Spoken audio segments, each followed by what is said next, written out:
Përshëndetje të gjithë ju që nuk mungoni asnjëherë të na ndiqni në çdo të shtunë në ekranin e Re të Shëkorçës. Unë jam Pimbi dhe jam shumë i lumtur sot që kam shumë miq në këtë studio. Përshëndetje edhe nga unë Pumbi.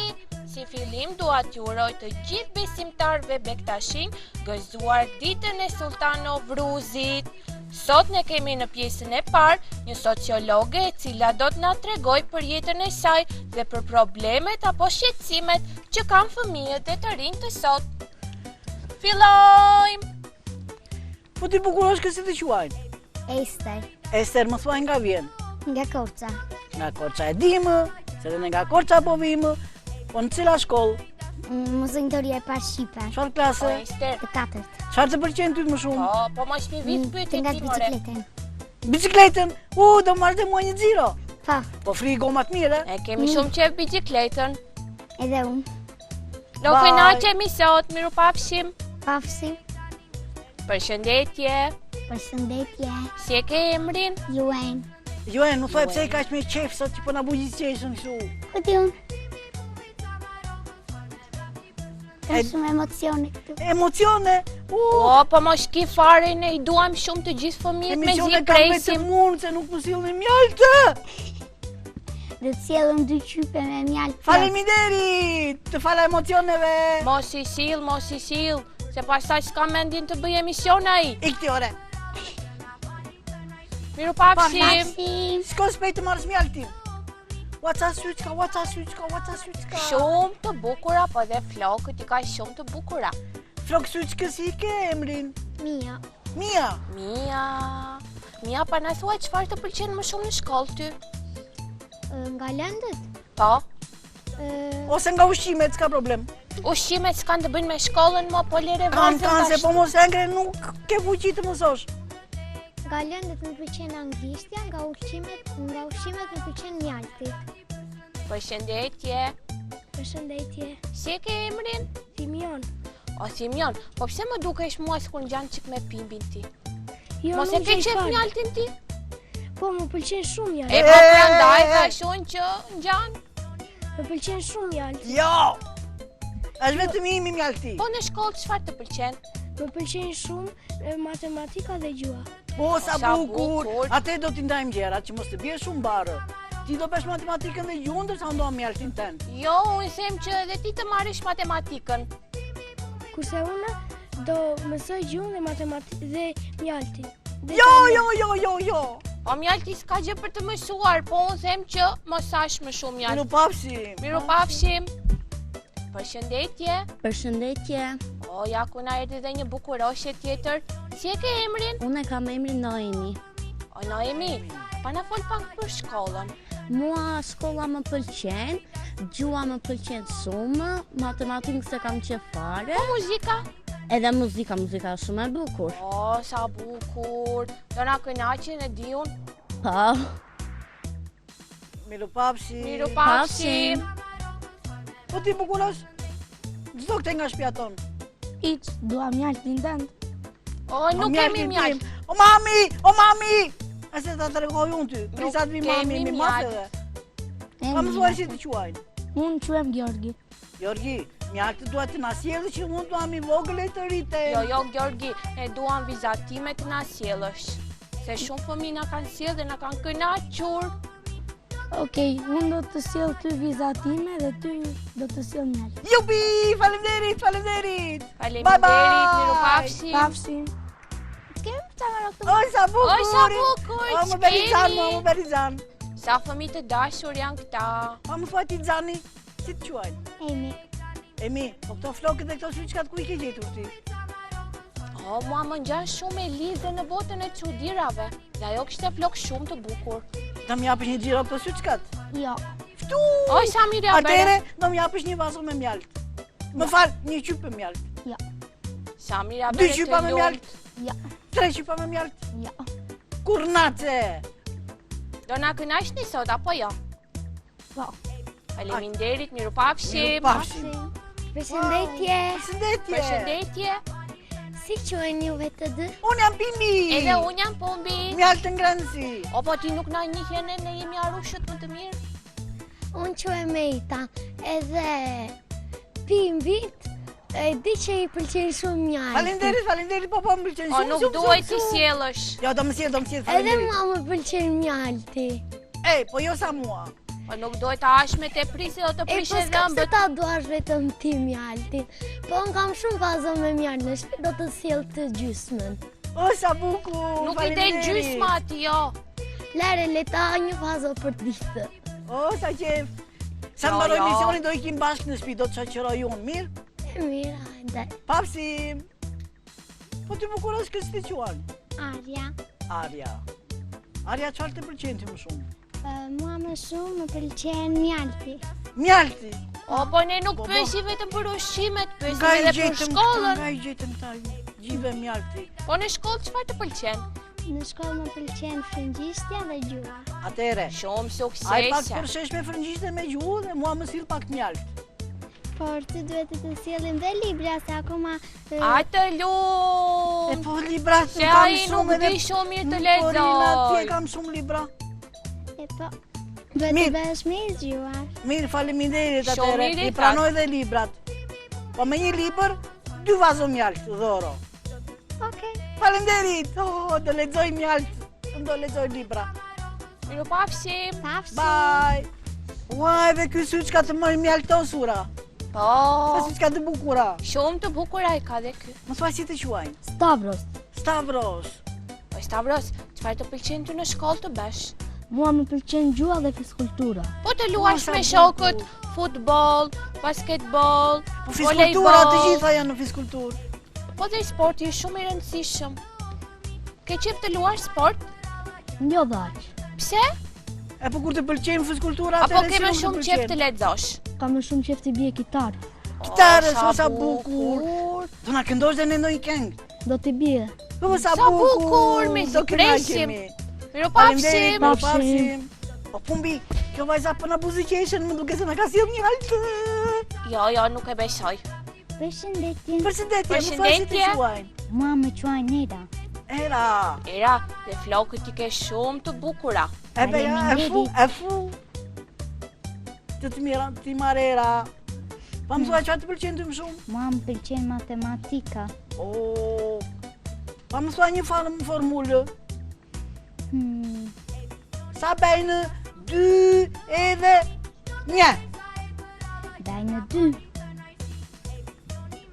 Ua, edhe unë ka që kam mësuar. Pimbi, Urdhëro. kur ti më pyete sa bëjnë 2 e 1, unë thash 2. Po pse sa bëjnë? Bëjnë 3. Duhet të mësosh matematikën. Po dhe ai nuk e ka sa fit e gabimin vështirë është fare. kjo. Edhe unë heshta që të gjithë ta kuptojnë se ai matematik nuk di fare. He u ju bëni me ile. Përshëndetje, Përshëndetje. unë quhem Dajem. Dajem, unë jam Pimbi. Dhe unë jam Pumbi. Çfarë të Pimbi. pëlqen më shumë ty? Mua më pëlqen të mësoj dhe të lexoj libra. Sa bukur. Mua Mos pëlqen të harroni am dhe të mjalt. luani.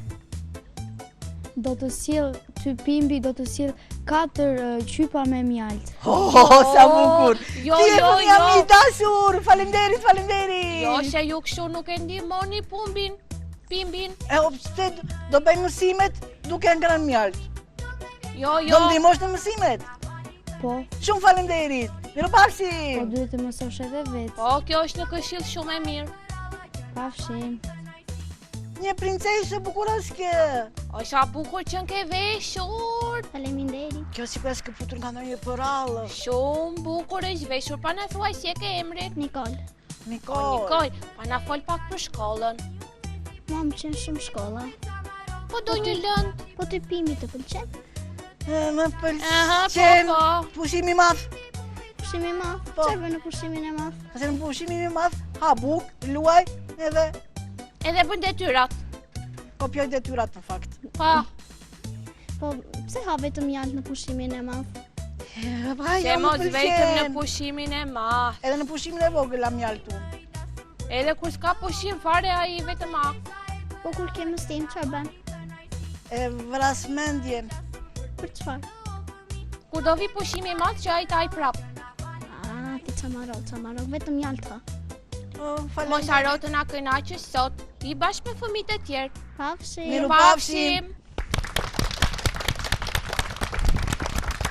Një për Përshëndetje për të gjithë ju që po na shihni në këto momente në ekranin e RTS Korçës. E shtuna ka ardhur përsëri dhe ne jemi në datën 22 mars. Si fillim, lejoni të uroj të gjithë besimtarëve Bektashin gëzuar ditën e Sultan Novruzit. Një mirëseardhje për të gjithë kalamajat që un kam sot në studio. Ata janë nxënësit e klasës së 4 të shkollës mësojtorja e parë shqipe me mësuese Eda Mitren. Një përshëndetje për mësuesen apo jo? Përshëndetje dashur Tea, si gjithmonë në krahun tim, me ngjyra pranverore. Si kaloi java për ty? Java për mua kaloi shumë bukur, ishte dhe sezoni ku ishim dhe pak të ngarkuar me mësimet, por kaloi shumë bukur. Shumë mirë. Po ju të dy si kaloni miqtë e mi të dashur? Pimbi dhe Shumë bukur. Pimbi? Sa herë ka festa ne kalojmë shumë bukur. Po sigurisht.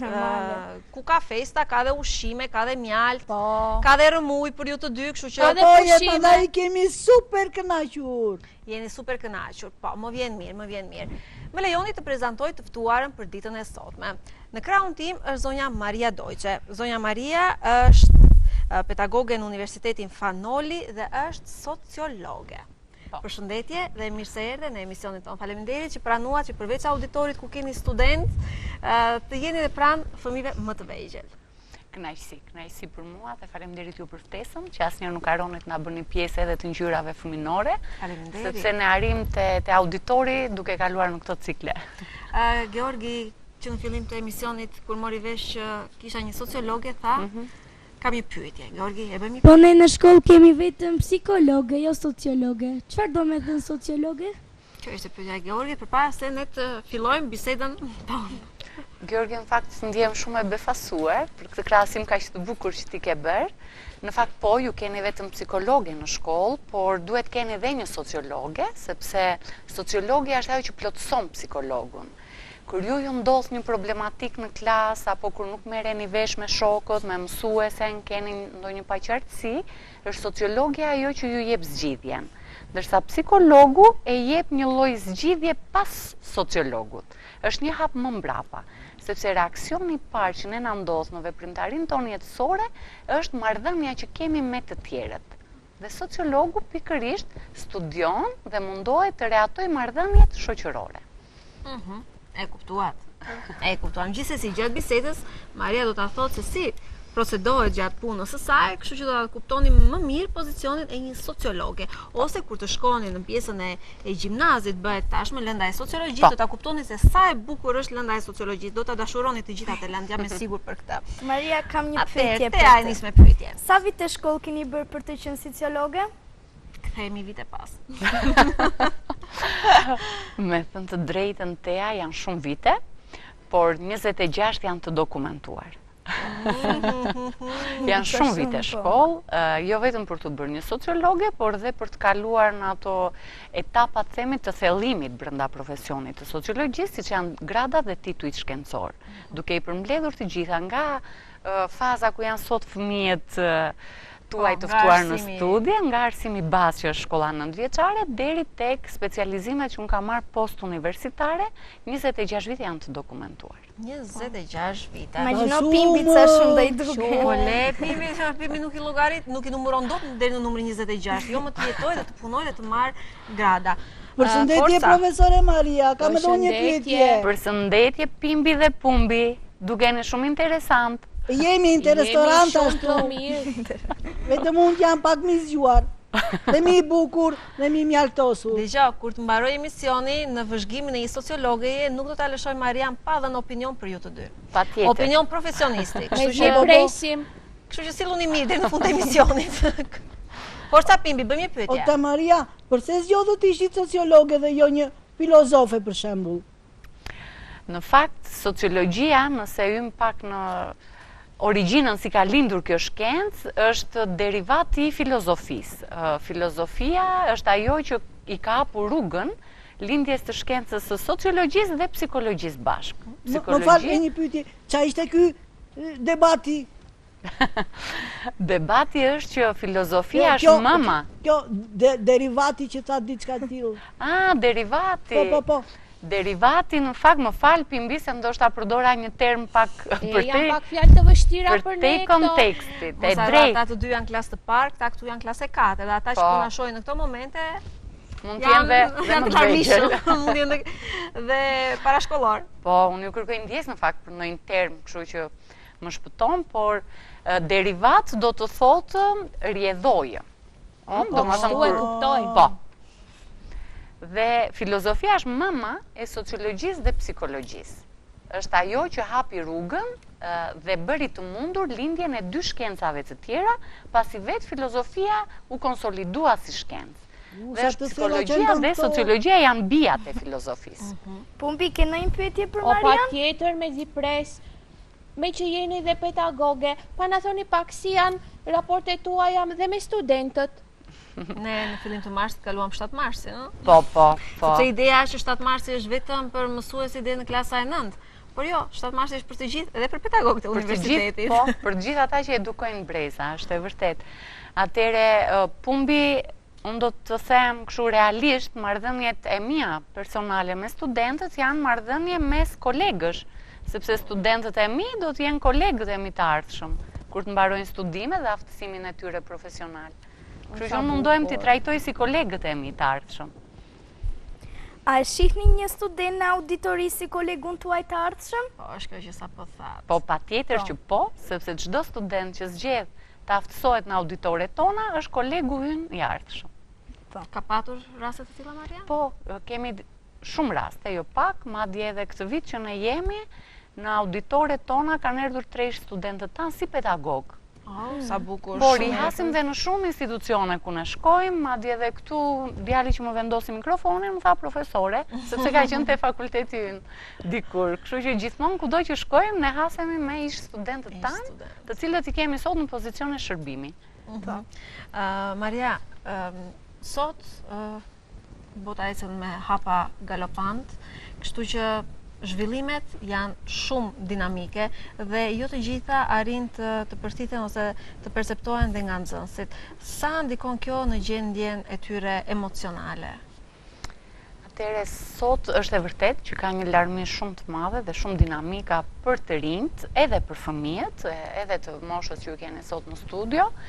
Në këndvështrimin tim, gjithmonë e kam thënë dhe do vazhdoj ta them që ne duhet të ndryshojmë qasjen ndaj këtyre brezave të rinj, duhet i trajtojmë fëmijët me më shumë respekt, sepse ajo që fëmijëve unë mendoj që ju mungon sot, sidomos në ambientet jashtë familjes, por ndonjëherë dhe brenda familjes, nuk e përjashtojmë dhe këtë pjesë, ju mungon trajtimi me respekt. Duke qenë se i shikojmë si më të vegjël, mendojmë që ata nuk kanë aq njohuri sa ne, aq të drejta sa ne.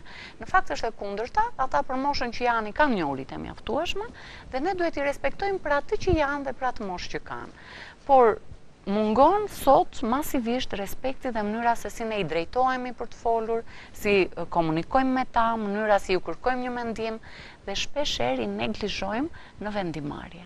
Gjë që është e gabuar. Duhet që disa seanca, sepse familjet tona janë familje të ndryshme socioekonomike. Kështu që mundet ta nisim nga në thonjza, nga edukimi i prindërve se si të sillen me fëmijët, sepse brezat më përpara ndryshonin në 10 vjeçar, në 5 vjeçar, tani brezi ndryshon nga viti në vit. Edhe brenda vitit, me 6 mujor. Do ju jeni më afër situatës, kështu që normal keni dhe shifrat tuaja të matjes, por çdo gjë ndoshta duhet fillojë edhe nga prindri ose nga ajo çka thatë në fillim të herës së bisedës, nga ndikimi dhe nga një sociolog tek shkolla, sidomos për prindëri, sepse ata janë, mësuesi është 6 shtator në kontakt me nxënësit, por prindrit janë një kohë më të gjatë. Shiko, sa do të ndryshojnë shoqëritë dhe sa do dinamika ne të kemi, ajo që mbetet gjithmonë e njëjtë dhe nuk ndryshon është që edukimi i fëmijës fillon nga familja. Dhe kjo nuk bie poshtë asnjëherë, le të ndryshojnë sa duan shoqëritë. Kështu që sot prindrit janë pak të papërgatitur në këndvështrimin tim për të gjitha këto dinamika që ka sjell epoka që po jetojmë, digitalizimi. Telefonat, interneti, smartphone, tabletat, high definitioni, programacionet e larmishme televizive kanë bërë që te prindrit të krijohet një lloj komoditeti artificial, ku fëmia mund të kalojë orë sa dojë në telefon, të navigojë, të lundrojë nëpër lojra të ndryshme dhe prindrit përfitojnë kohën fizike për të mbushur disa prioritetet tyre, punët e kështu me radhë, por harrojnë që kanë bërë një dëmtim shumë të madh dhe afatgjatë te fëmia, sepse ai telefon, ato programacione e para nuk ka përshtatshmëri të njëjtë për zhvillimin e moshës që kanë fëmijët, dhe e dyta ju fëmijëve aftësitë e ndërveprimit social, të komunikimit aktiv, të interesit ndaj personave fizik, pra sy në sy. Sot për fat keq masivisht është rritur problematikat e fëmijët, të cilët dinë të funksionojnë vetëm në mënyrë virtuale, shumë mirë, por e kanë shumë problem të komunikojnë në kontakt drejt për drejt me bashkëmoshatarët edhe me njerëzit më të rritur, dhe ana tjetër ka një humbje të fjalorit, ka një rënje të fjalëve që përdorin në komunikimin e përditshëm, dhe përqendrimi, që është një problematik e madhe, sepse telefoni i mëson me një shpejtësi të scrollit dhe mendojnë që dhe në jetën reale aktivitetet, bisedat, ngjarjet duhet jenë aq të shpejta. Po. Ju shikoni shumë telefon? Jo. Tani të vërtetën, tani të vërtetën. Të lumt, kush nuk ka i lumt. Ja, të vërtetën po e thot ajo. Më thuaj pak, shikon telefon shumë apo jo? Po, shikon. Çfarë shikon zakonisht? Po, zakonisht luaj lojra ose do një herë shikoj dhe YouTube. Po mirë, kur të duhet për diçka në shkollë. Unë e di që në pjesën e dytë e emisionit ne kemi një surprizë për të gjithë fëmijët, për një nga librat më të famshëm të letërsisë botërore për fëmijë. Do ta lëm surprizë. Mos e them. Ke marrë ndonjë informacion që të duhesh përmes internetit? Jo. Jo. Domethënë, është pak e dëmshme në këtë rast. Atëherë, forca Pumbi, ke pyetje? Patjetër. Forca. O mësuese Maria, si duhet të sillen mësuesit me fëmijët që kanë ndonjë problem në familje? Po, Pumbi, është pyetje shumë e drejtë dhe e saktë të përgëzoj. Atëre, për të gjithë fëmijët që shfaqin problematika në klasë, mësuesja, psikologu i shkollës, në këndvështrimin tim dhe një sociolog i shkollës do ta ndihmonin shumë në këto raste. E para është fëmia duhet të ndjejë zonën e komfortit dhe të sigurisë, që të shprehet me mësuesin dhe të tregoj problematikat që mund të hasë në familje. Duhet mësuesi të ketë aftësi pedagogjike, shumë të mira, që te fëmia të krijojë një komunikim të drejtë, të qartë, t'i krijojë atë, thash, komfort zonin që fëmia të ketë besim te mësuesi dhe ta mbështesë duke ndryrë gradualisht dhe në familjet e prindrit për të deleguar problematikën dhe për t'i dhënë mundësi të zgjidhjes së problematikës. E drejtë, shumë e drejtë. Kam edhe unë një pyetje. Patjetër, Pimbi. A i dëmton teknologjia fëmijët sot? Dhe çfarë këshillat keni për prindit që kanë fëmijët në çerë dhe në kopësht? Po, edhe kjo pyetje është me shumë vend. Teknologjia ne sapo e përmendëm që i dëmton shumë, do të thoja unë, jo pak, dhe prindrit duhet të jenë në alarm për këtë gjë. Mjafton t'i referohemi në vitet e fundit dhe në këtë vit që sapo kemi nisur disa statistikave botërore dhe të shohim vendet më të zhvilluara se ne. Suedia para 6 muajsh ka vendosur me ligj unanim që fëmijët deri në moshën 6-7 vjeçare nuk duhet kenë fare telefon. Dhe nuk duhet të prezantohen me telefonin. Pra dhe prindrit që përdorin telefon në prezencë të fëmijëve dënohen nga ligji. Shumë saktë. Po, sepse telefoni dëmton shumë zhvillimin e fëmijës, sidomos pjesën kognitive dhe motorikën fine dhe gros. Edhe Syt, patjetër, përqendrimin që e përmendëm e dëmton shumë. Koka, nuk përshëndrojeni, doni të Po dhe flini. edhe tek gjumi ndikon. Te gjumi ndikon, te gjendja anktioze ndikon, sepse rrit anksin te fëmijët që përdorin gjatë telefon. Shiko, kam pyetje, Georgi. Unë për shembull shumë jam zgënjur se të shikoj në internet ato vazot me mjaltë dhe pastaj nuk ja dot. Po, ja dhe ty të ka krijuar ankth interneti. Po, çfarë pyetje zemër? Mua mami më thot që nëse neve shikojmë shumë televizor ose lundrojmë në internet shumë, neve humbim përqendrimin dhe në shkollë nuk dalim shumë mirë. Është e vërtet kjo gjë? Po, është shumë e vërtet dhe mami të ka treguar të vërtetën që nëse shikon shumë gjatë televizor, përqendrimi jot, memoria jote, aftësia për t'i kuptuar gjëra ngopet dhe kur shkon në shkollë nuk e lën hapësirë, ti e ke mbushur atë gotën me ujë, me njohuri në këtë rast, dhe ti nuk ke më vend që të futush njohuritë e tjera që t'i jep mësuesja në klasë, sepse është është përdorur ajo pjesa boshe që ti ke për të thithur njohuri dhe informacion. Ja japim Stavros mikrofonin? Një pyetje tjetër. Puna jote është e vështirë, po cili është një nga gjërat më të vështira që ke për të bërë? Një nga pjesët më të vështira, domethënë që gjithë punës.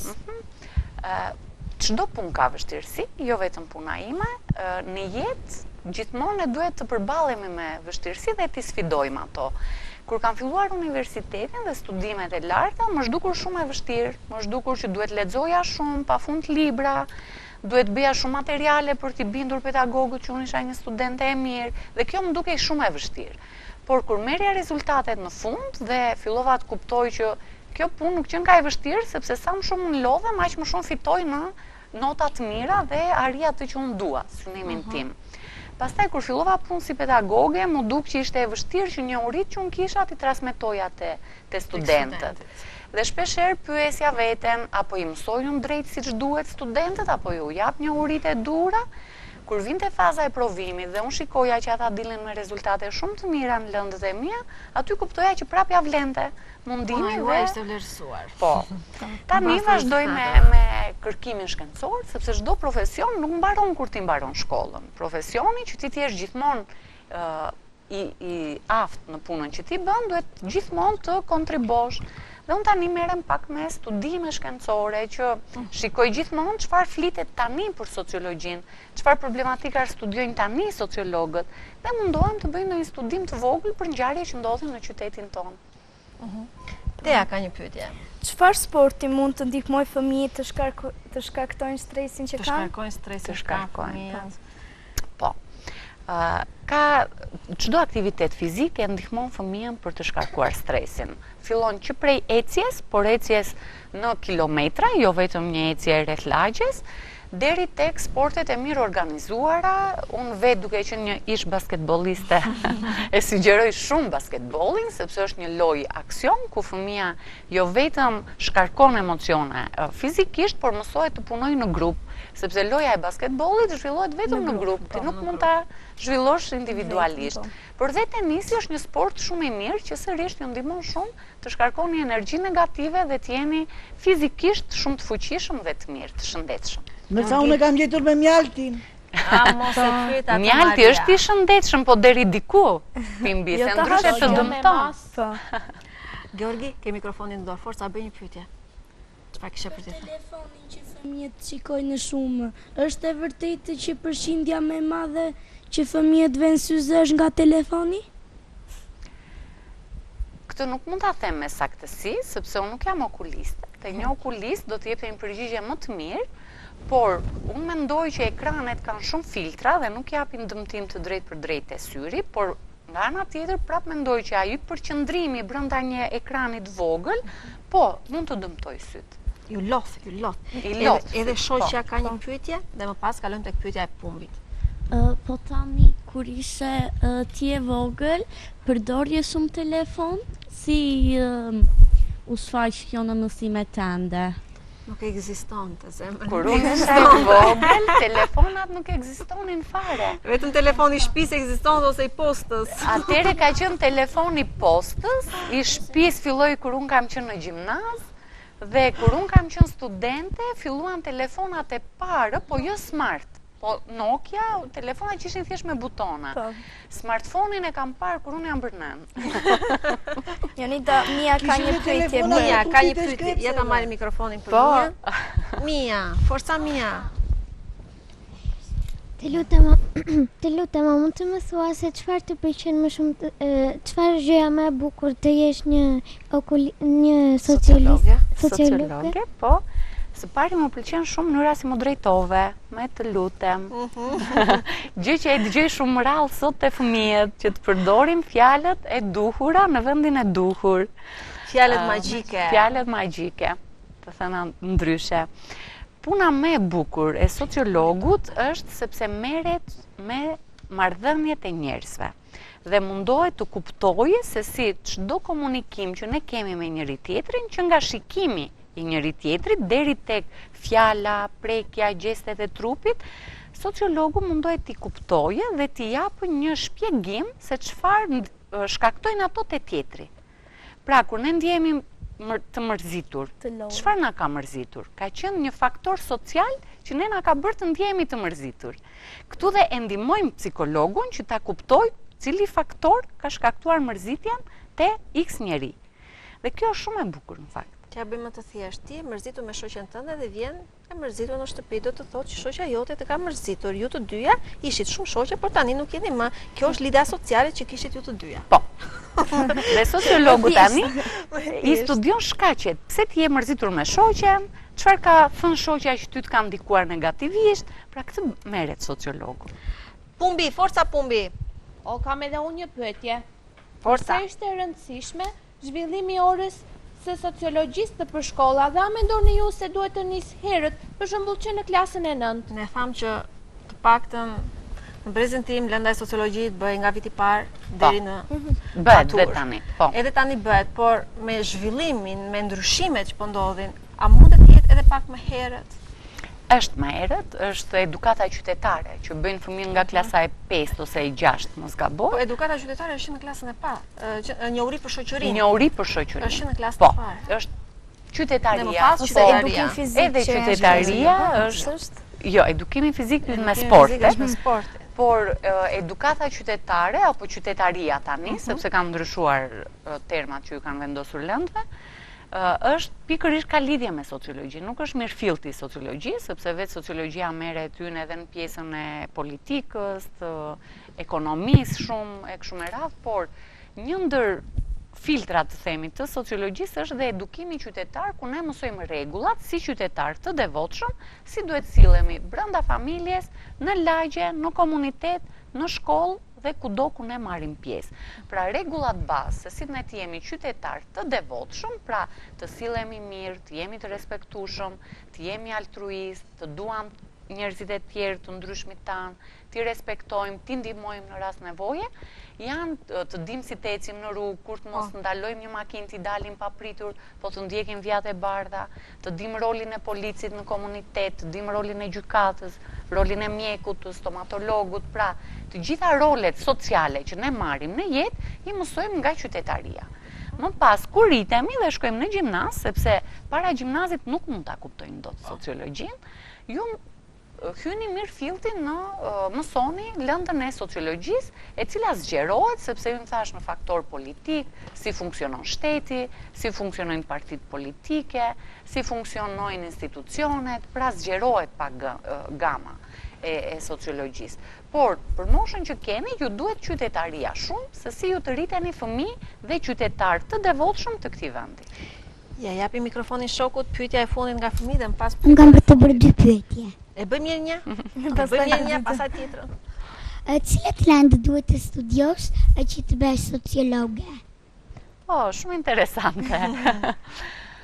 Që të bësh sociologe, në fakt të gjitha lëndët duhet të studiosh, sepse sociologjia ka shumë lidhje me historinë, me matematikën, sepse ka probabilitetin dhe statistikën që janë rjedhoja matematikore, që ti të bësh sociolog. Ka lidhje shumë të ngushtë me biologjinë, ka lidhje shumë të ngushtë me shkencat e tjera që ju tani nuk i bëni me fizikën, po vetë sociologjia bazohet në rregullat e fizikës që bën studime. Me kimin deri diku, me psikologjinë ka shumë lidhje, me antropologjinë ka shumë lidhje. Pra nuk është shumë e thjeshtë. Duhet të njohësh thuaj se gjitha lëndët shumë mirë që ti t'jesh një sociolog i mirë. Atëherë, ju nuk e dini, por Maria, përveç se sociologe, pedagoge në universitet, studiuese, është dhe shkrimtare. Librin e saj, Maria e ka promovuar në Gollomboç në Bashkinë e Pustecit. Atëherë, për çfarë bën fjalë libri dhe pse Gollomboçi? Faleminderit, pas keni rthell. Sigurisht, sepse e kemi ndjekur me kënaqësi dhe atë promovim libri. Po, unë ju falenderoj, po, në fakt, libri është një shkrim biografik për zonën e Prespës, është një studim realisht në vetvete që unë kam bërë për integrimin sociokulturor të minoritetit maqedonas në Shqipëri, dhe është promovuar në Gollomboç, duke qenë se ai është vendi Steriospases, i cili ka qenë një shkrimtar modern, shumë i devotshëm dhe i virtytshëm, erudit i llojit vet, një shkrimtar që ka një filozofi për mua avangard në atë që shkruan, dhe ka bërë urën e lidhjes të parë që një grup minoritar që jeton në qarkun e Korçës dhe në territorin e Republikës Shqipërisë të ndjeti mirë integruar dhe i përfaqësuar në çdo aspekt të jetës shoqërore. Kështu që edhe ju kur të rriteni, një pjesë të romanit Pse të Stereospasis do ta bëni në shkollë dhe kur të kujtoni që kur kemi qenë në emision, ai ka thënë Maria, unë të falenderoj që këtë pjesë të parë të emisionit ishte tek Pimbi Pumbi dhe miqtë e vegjël. Ishte shumë kënaqësi për mua. Shumë kënaqësi dhe për mua, isha edhe për Edhe për ata të dy, megjithëse jam e sigurt që Pimbi sa të dalësh ti që këtu do t'i harroj të gjitha, dhe të lutem duke parë gjithë ato prezantim të fëmijëve, duke parë gjithë ato gjëra që thot Pimbi, na jep një përshtypje të shkurtër fare me një fjali për Pimbin, për Pumbin. Dhe do të kalojmë në publicitet. Nuk është sa harroj unë. Po, në fakt një përshtypje të parë do jepja për fëmijët. Jam shumë e kënaqur dhe e befasuar në të njëjtën kohë që janë kaq të qetë, kaq të mirë, durojnë, dëgjojnë me vëmendje, shikojnë drejt në sy dhe kjo është një shenjë shumë e mirë që ju keni një interes të madh për të marrë një uri dhe për të dëgjuar gjëra të reja. Pimbi në fakt ti pyetjet mi drejtove kështu në anë dhe nuk më pet drejt në sy, dhe unë e vlerësoj shumë fëmijët që shikojnë në sy njerëzit që janë duke folur, tregojnë jo vetëm respekt, por dhe kuriozitet të lartë. Moj Tea, ke fajin ti sot. Dhe mua më pëlqen shumë që këta fëmijë nga sy tregojnë që duan një uri dhe duan të informohen, të mirë informohen për gjërat e reja. Për Pimbin dhe Pumbin, përveç se jeni fantastik dhe i argëtoni fëmijët çdo javë, nuk kam asnjë koment tjetër. Kjo do të thotë që i mbajtë me atë. Unë isha për e. Mirë, ne do të kalojmë në pak minuta publicitet dhe do të kthehemi me tinguj të mrekullueshëm të kitarës, të cilët do të na luaj Stavro. Qëndroni me ne, kemi publicitet. Faleminderit pasticëri Dajana që je pjesë e emisionit Pimbi, Pumbi dhe miqtë e vegjël. Kthehemi pas pak.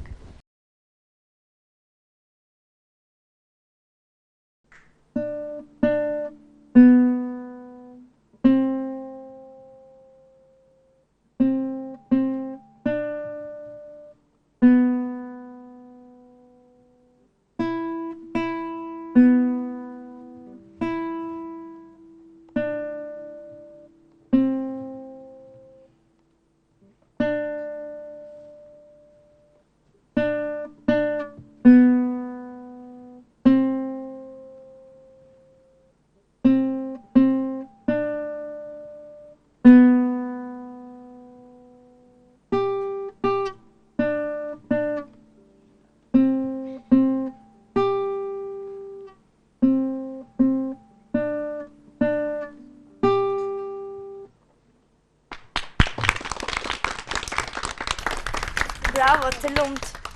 Si fillim, çfarë pjesë luajte? Looking at the Clouds. Të pëlqen shumë kjo pjesë? Po. Sa vite ke që luan kitar? 1 vit. 1 vit. Me kë mësues luan? Me profesor Nuçel Loka. Japim i duart orkite profesor Nuçeli. Sepse në këtë emision na ka sjellë të tjerë fëmijë të cilët kanë luajtur pjesë shumë të bukura muzikore. Stavro, shumë faleminderit dhe mundet të ulemi. Ndërkohë që këta nxënës kanë një program të tyre shumë të bukur, të cilin do ta shikojmë tani. Një nga librat i cili ka hyrë në historinë e letërsisë botërore për fëmijë është dhe Pinoku. Një histori shumë e bukur që të gjithë e dimë. Të gjithë e kemi lexuar Pinokun, madje e kemi edhe tek biblioteka jonë e vogël këtu Pinokun.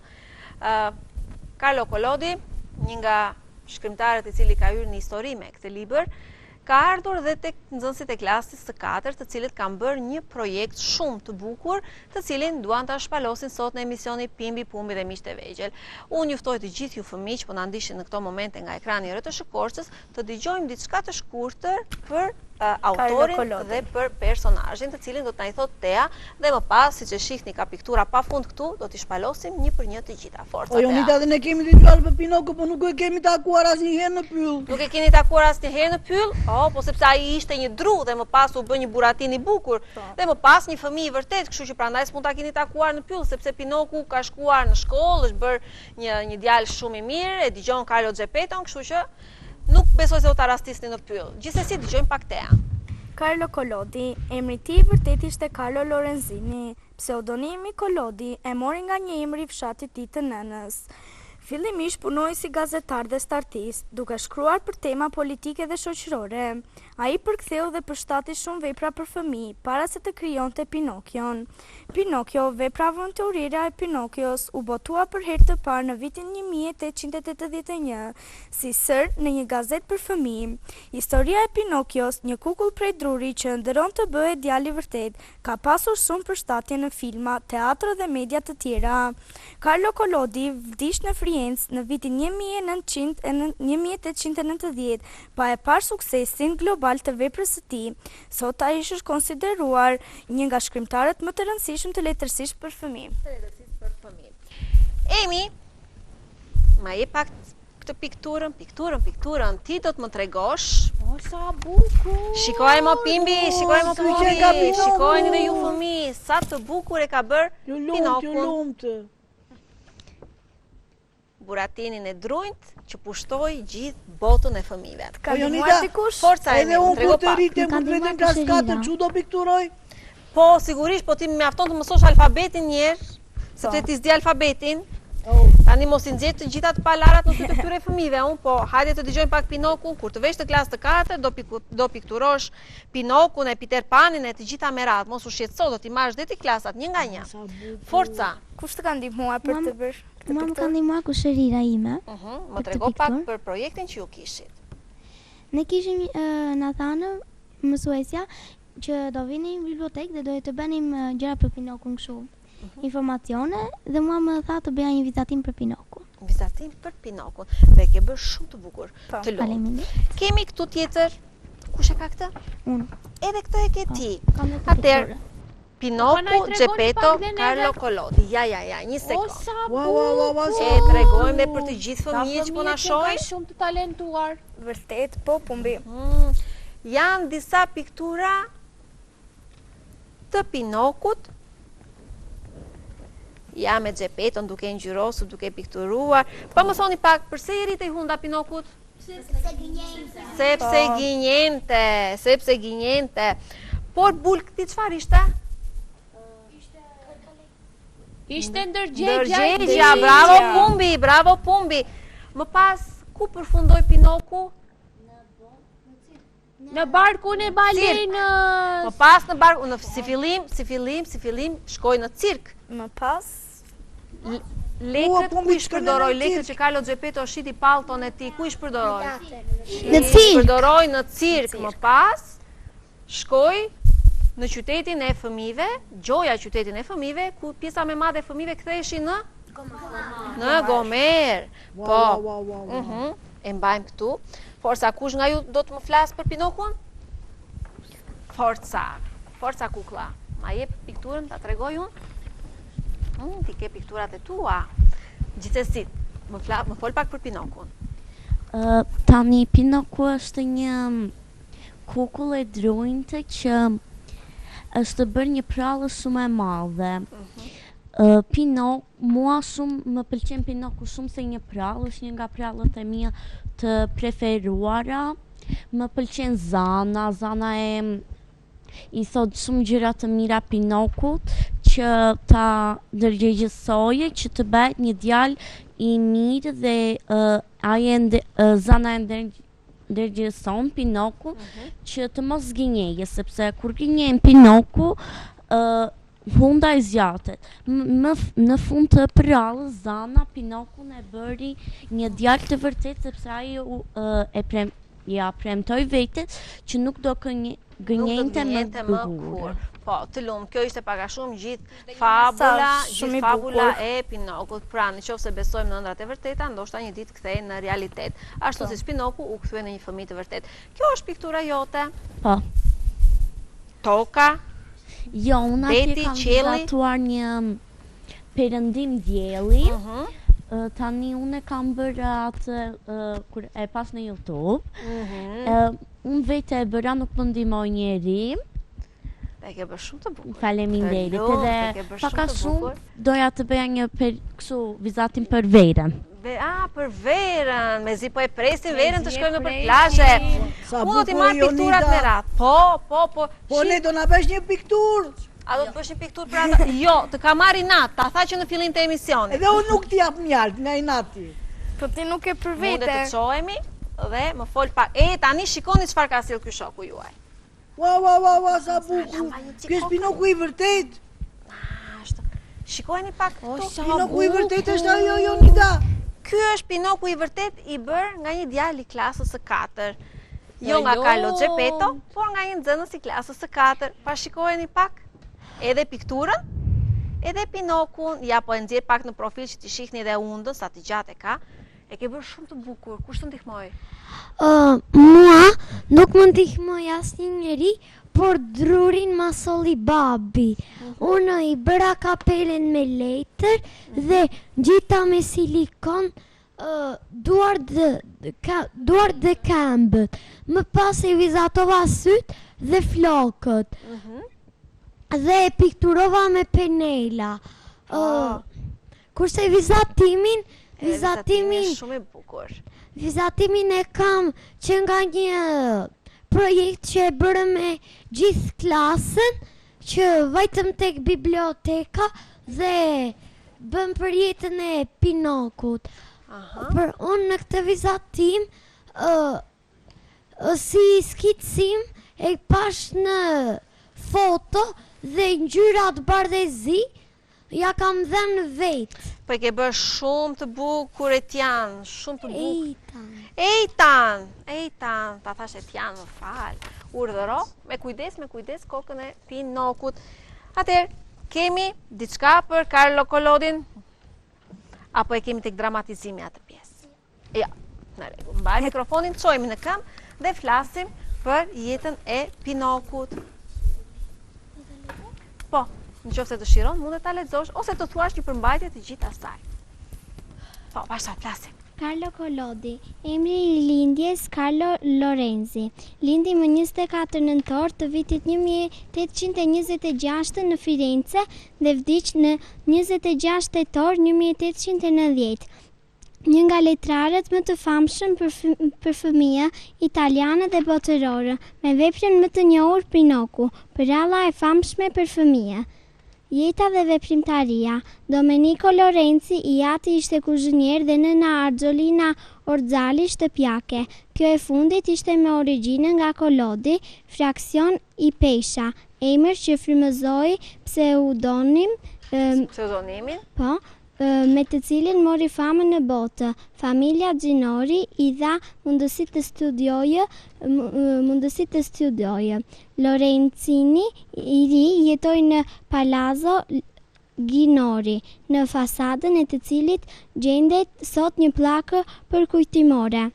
Nga 1837 deri në 1842 hyn në seminarin në Colle di Val di Elsa për të bërë prift dhe njëkohësisht për të arsimuar. Nëpërmjet viteve 1842 dhe 1844 ndjek leksione mbi retorikë dhe filozofi në Firenze, në një tjetër shkollë fetare. Faleminderit. Shumë bukur. Ma ti do të mbash mikrofonin, ndërsa unë do t'rregoj pikturat e tua. E shojmë pak. Përgatitur që janë këta fëmijë to Jonida? Po, duhet të mësosh nga këta fëmijë, duhet të mësosh vërtet, sepse dhe unë po i dëgjoj me shumë vëmendje, sepse janë shumë që do na kënaqni dhe e mbajtën. Dhe e mbajtën fjalën, sigurisht e mbajtën fjalën. Po për këtë mos harroni që përveç se fëmijëve duhet të falenderojmë edhe mësuese Edën, e cila i ka përgatitur kaq mirë fëmijët. Çfarë ke pikturuar këtu e dashur? Këtu kam pikturuar një peizazh të një pylli. Peizazh pylli. E ke pikturuar vetë apo të ka ndihmuar dikush? E kam pikturuar vetë. Merr pjesë në Po, që nga pylli ynë. Po. Po, sa bukur. E tregojmë edhe një herë pikturën? Po. Shumë të bukura i pas ke pikturat, shumë të bukura. Po në një ditë do ta pikturosh pyllin e pimbit dhe të pumbit? Hajde dalim pak më përpara. Po, këtu.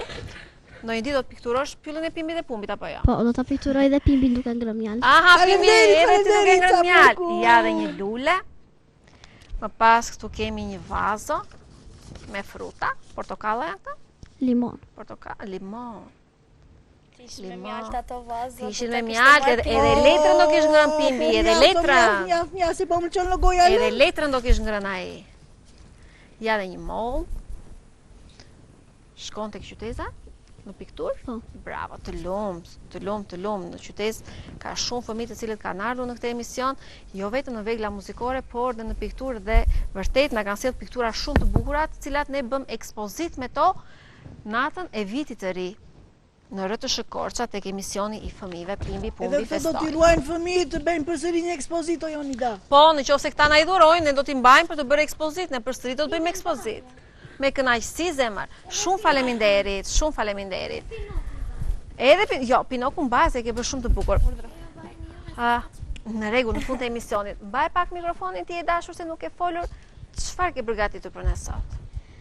Çojmë në këmbë. Sot do bëj një dramatizim dhe ishin fjali të gjata, për përsëri më pëlqen shumë kjo pjesa e Pinokut dhe ka pak lidhje me atë.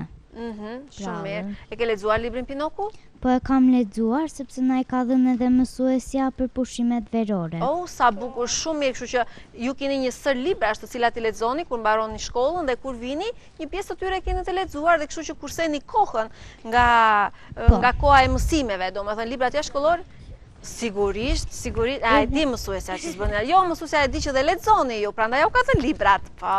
Edhe në klasën e kemi bërë një bibliotekë ku marrim libra. Dhe Naemi është drejtuesja. Është Naemi, po pse thua lexojmë Naemi. Të pëlqejnë librat të Naemi. Buçkoja këtu që s'ka folur fare. Thimjoni, më thuaj pak, çfarë të ka pëlqyer më shumë? Besoj se Pinokun e ke lexuar. Po. Çfarë të ka pëlqyer më shumë? Cili personazh i Pinokut të ka pëlqyer më shumë gjatë leximit? Më ka pëlqyer shumë gjyshi. Carlo Geppetto. Po, Carlo Geppetto. Më ka pëlqyer shumë nga që nuk e di, po nga që Pinoku e gënjente të gjithmonë atë dhe më pëlqente shumë. Dhe ai ishte gjithmonë i duruar me budallëqet e djalit të tij të vogël, tregonte durimin e një babai të vërtet se si duhet të silleshe me Pinokun, që i falte shumë dashuri, por në fund fare dhe Pinoku ja shpërbleu dashurinë, e shpëtoi nga barku i balenës, apo jo? Po. Në rregull. Ulemi Timoni. Urdhra. Po shiko, undën mire kam unë. Më jep mua pikturat e tua. Mire ke Pimbi. Faleminderit. Por do të rritet sepse çfarë kemi këtu ne piktura? Ester. Ester i ka bërë një qytet me vijat e bardha. Oj, sa bukur. E kam bërë për në... Eja me mua këtu, Ester. Dhe qëndrojmë bashkë këtu. Më ndihmo pak te. Te kam bërë për në qytetari. Shumë e bukur.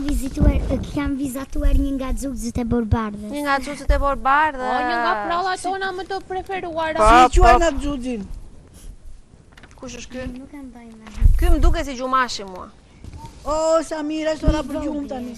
I vogli fare. ngjan Pimbi. Tu çfarë është? Janë disa nga në gjuhë, kam vizatuar, janë disa nga tingujt e muzikës të Mozartit. Oh, sa bukur. Shumë bukur, Ester. Dhe këtu? Këte e kam bërë për në anglisht për të treguar disa ushqime. Aha. Të lumt, Ester. Ester, cila është lënda jote preferuar? Matematika. Matematika? Oh, me qënë se flet ka shpejt, unë thasë do thoshe gjua, po ti paske matematikën, do të thotë që edhe në gjuhë që kemi, po dhe matematika. Të lumt, Ester, të lumt. Mundet t'i vendosësh. Forca, kemi qunin atje, që po pret, urdhëro mikrofonin, shojmë nga kamera atje, më thuaj. Çfarë ke përgatitur për sot? Unë kam përgatitur ca informacione për Pinokun, i cili ishte një kokë prej druri, por ëndra e tij ishte që të bësh një djalë i vërtetë. Dhe arkeologu mundoheshe shumë për atë që ai të bëhej një djalë i mbarë dhe të kalonte shumë mirë dhe të mos mësoj me gjërat e këlqija që ati nuk i duheshin për atë moshë. Të lumt. Ja kaloj mikrofonin, Stavros? O, sa të përgatitur janë... Shumë të përgatitur. Po. Do të marrësh pjesën në dramatizim? Po. Po, okej, ma jep mikrofonin mua. Kalojmë këte nga Mia. Edhe ajo në dramatizim edhe ti, në dramatizim, unë nuk harroj. Edhe Mia është, po. Edhe Mia në dramatizim. Mia, çfarë do të thuash ndonjë gjë tjetër sot përveç pjesës së dramatizimit? Një përshëndetje të bukur për të gjithë ata që po të shohin, për prindrit, për mësuesen, për këta dy çamarokët. Forca Mia merr mikrofonin. Për familjen, për vllajin. Unë doja të thoja diçka për Pimbin dhe Pumbi që u bën direkt shokët e mi. Sa bukur, fituat një shoqe tjetër me emrin Mia. Bravo. Ja japi mikrofonin. Ne vdesim të bëjmë shok të rinj. Çojmë në këmbë. Këta të dy janë binjak. Pimbi Pumbi kur u prezantuan ju të dy nuk i vutre. Por Esteri dhe Jueni. Esteri dhe Jueni janë binjak. Bravo. Duke se ka të njëjtën varse. Po, shiko ku e gjeti, ka varsja. Nuk e shikon nga ti paret e fytyrës ti, po direkt e varsja vajte. Nese, ule mjese të flasi shoko. Kjo është maskë karnavalesh? Po, kemi bërë për në vizatim edhe... Të pëlqen, është shumë e bukur. Vazo me motive të bukura. Kemi marrë të bëjmë stamba, edhe kam bërë 4 lloje stambash. E para është me lule, e dyta me qershi, e treta me portokall, dhe e katërta përsëri me lule. Të lumt. Kam qenë shumë ambicirat dhe kam bërë këtu. Që ke shoku i Pimbit. Që ke shoku i Pimbit edhe ti më duket mua. Që ke shok me Pimbin. Këte e kam bërë për në gjumë, ngjyrat e ngrohta dhe të ftohta. Pushimet. Dhe kam bërë këtë vizatimin. Keni pronotuar për pushimet apo shpejt është? Shpejt, prit në Korçë prit shkri bora maleve, pasaj të zem plazhin ne. Ishtë një vizatim, për që në shpesër të luaj me telefon. Duket. Po kur ju pyeti sociologja, pse në një tur, vetëm vajzat ata që unë shikoj telefon, ju të tërë, kur ju thashun që gjenjeni, s'më besuat ju mua. Ky është një peisazh natyre, që janë disa shtëpi dhe një ambient, mbaje këtu dhe mos e lëviz tek dora, që mos dëgjohet shumë. Dhe një ambient natyror. Një ambient natyror dhe këtu kemi një varë. Kemi marrë në gjuhë, kemi marrë shkollat në Bangladesh dhe i bënin shkollat në varkë dhe e kam vizatuar. Shumë bukur dhe maska që tha në fillim, maska karakteristike karnavaleve të Korçës. Të lumt ju. Kemi edhe një pikturë të Emit. Kemi edhe një pikturë, e shohim pak. Çfarë është kjo këtu zemër? Një limon. A shkon limoni me mjaltin? Shkon. Mbaj për vete limonin atër. Atere, limoni do t'ja japim Pimbit, mjaltin do t'ja japim fëmijëve. E pa diskutuar kësaj radhe. E pa diskutuar. Ater, ne i tham të gjitha dhe do të ndjekim pjesën e dramatizimit.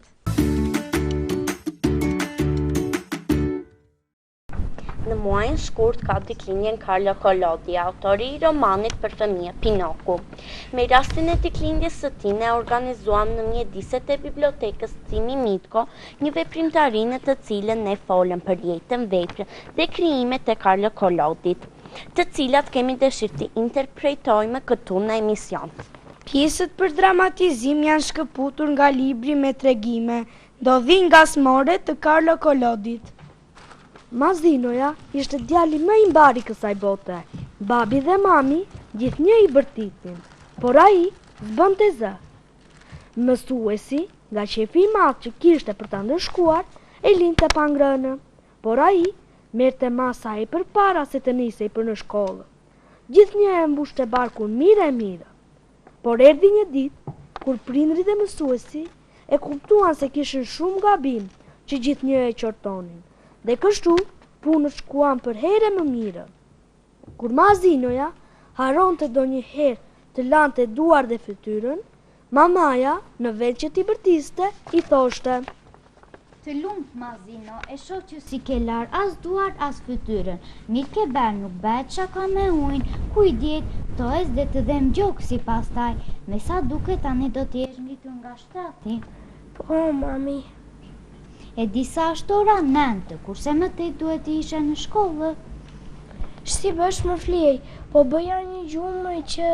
Të kuptoj, Gjori ti, të kuptoj mami ty. Si i thon një fjale, kush flen nuk ka peshk, po sikur do të besh peshkatar ti mor biri mamit. Po mësime ti ke bërë? Desha t'i beja njërë, po pas taj harova. Krejtë si unë, e unë desha të shkoja tek motra ime, po pasaj harova. Bëmë nanë të njaj, po për mëngjes çfarë do? Qumësh me kafe gjithmonë. Po mos haro, hidhi shumë sheqer. Sheqeri për të harxuar bliet, për ndryshe prishet. Do t'i gjuj Brinda pastaj 2 feta buke? Jo morbid, jo. Do të lyesh 2 simite të ngjyra trashën me gjalpë, se gjalpi të bën mirë për fytyn dhe ndihmon në tretje. Po në shkollë do të shkosh sot? Mami dëgjoj, po sikur të mos shkoja. Këtë desha të thosha edhe unë, ka kohë për të shkuar në shkollë, po ti isha në vendin tënd, e di që do të beja. Do të dilja të luaja me shokët, pastaj kur të kthehesha do të haja, jo ndonjë gjë të madhe, po ja për shembull një biftek, një pjatë makarona me 2 gishtë djathë dhe kaçkavall të grirës sipër, dhe një copë krem dhe një copë torte gjithë krem. Dhe pasi të kesh ngrenë kështu lehtë, mund t'i mësosh pak mësimet? Po sikur me mami, në vend që të mësoja të shkruaja të lozja me fugë. Sa mirë, duke që e djalë me mend, loja me fugë është më e rëndësishme se gjeografia e historia. E ç'të duhet të mësosh historinë kur e gjithë bota është e mbushur me histori, ik Morxhan ik. Edhe unë po shkoj t'i bëj një vizitë si me motre. Dhe mos mëso shumë se për të mësuar ka kohë. Kështu si të thash, mos mëso shumë se për të mësuar ka kohë. Mos mëso shumë, kënaqu dhe bëj sa qef të duash. Babai shkoi vërtet te mësuesi e i dha një dush të mirë që ta mbante mend për ca kohë. Kështu që kur Mazinoja shkoi në shkollë, i del përpara mësuesi me gjithë përulja e me një kapele në dorë. Më fal Mazino që të vuran në dënindje, më fal se bëra gabim, të gjithë gabojnë si kur s'kishe bërë ti që të mere gjitha të dënim.